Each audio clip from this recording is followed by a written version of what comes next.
Today we're going to bring a magnifying soldering lamp. Now they do give you the brick for the power connection.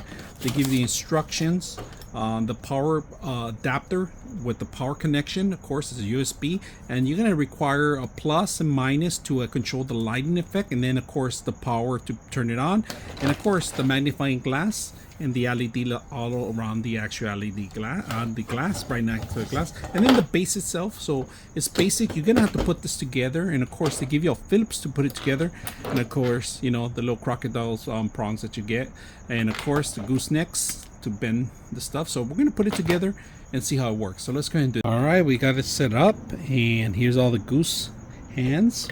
The grips, they have rubber in, so you could grab anything and won't damage it. All right, the lighting effect, let's turn off the light so you guys can see completely how everything is off. Real good. I mean, you can see the lighting effect, you can see the actual, and then like I said, you got your plus, that's the brightest. The minus, you could go minus, that's the lowest.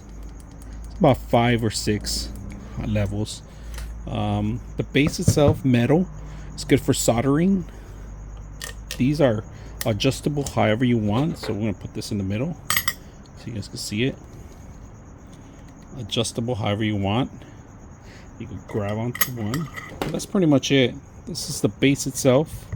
I like it. You could remove them if they're on the way. You could remove them, but the only thing is that you're gonna remove the legs too. So they give you a little wrench, like I said, a little wrench, Phillips, and of course the LED lights. All right, we got a connector here if you guys can see it.